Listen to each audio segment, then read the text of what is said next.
Good morning, students. Today we will do worksheet first activity idea tree. Udan phase 2.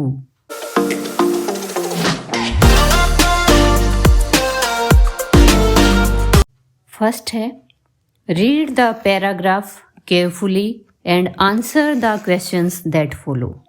यहाँ पर एक paragraph दिया गया है और उसको सावधानी से आपको रीड करना है और फिर क्वेश्चंस के आंसर देने हैं.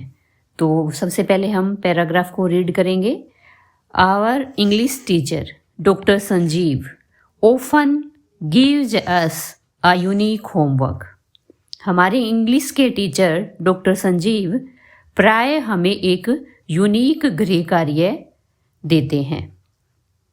Last week he gave us an assignment which was to be completed over next 7 days.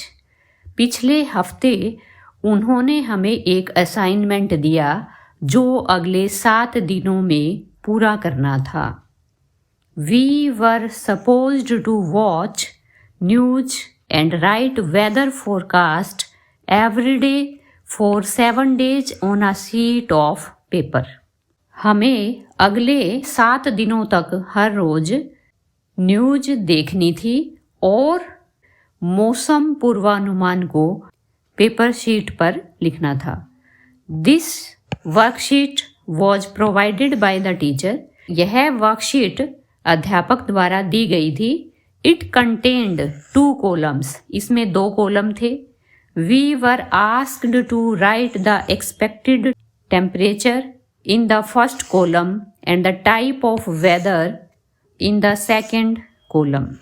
हमें expected temperature को, प्रत्याशित तापमान को फर्स्ट कॉलम में लिखने के लिए कहा गया और दूसरे कॉलम में टाइप ऑफ वेदर को लिखने के लिए कहा गया. मतलब मौसम का पूर्वानुमान हमें पेपर शीट पर लिखना था.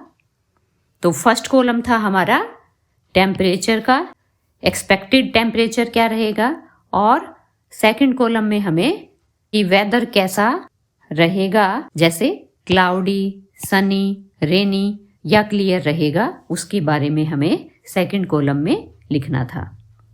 All the students watched news every day. सभी विद्यार्थियों ने हर रोज समाचार देखे.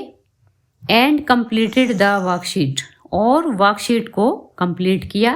The students observed that the forecast was mostly accurate. विद्यार्थियों ने ऑब्जर्व किया कि पूर्वानुमान प्राय सही था. अब ये पैराग्राफ हमने रीड आउट कर लिया और अब इसके बेस पर हमें क्वेश्चंस के आंसर्स देने हैं. तो फर्स्ट क्वेश्चन है, what was the homework about. गृह कार्य किस बारे में था. तो ये हमारा था बच्चों, encouraging students to watch news. बच्चों को न्यूज देखने के लिए प्रोत्साहित करना. Question second, how many columns were there on the worksheet. Worksheet में कितने कॉलम थे. तो ये ऊपर हमने पढ़ा है कॉलम थे 2, तो आंसर होगा 2. Question 3, the students were asked to continue the assignment for blank days. विद्यार्थियों को कितने दिनों तक असाइनमेंट करने के लिए कहा गया था. तो ये ऊपर हमने पढ़ा था, ये था 7 days, तो आंसर होगा हमारा B 7 days. Fourth, what were the students asked to write in the first box. विद्यार्थियों को फर्स्ट बॉक्स में क्या लिखने के लिए कहा गया. तो फर्स्ट बॉक्स में बच्चों टेम्परेचर को नोट डाउन करना था, तो आंसर होगा ए, टेम्परेचर.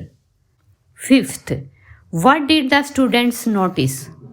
विद्यार्थियों ने क्या नोटिस किया.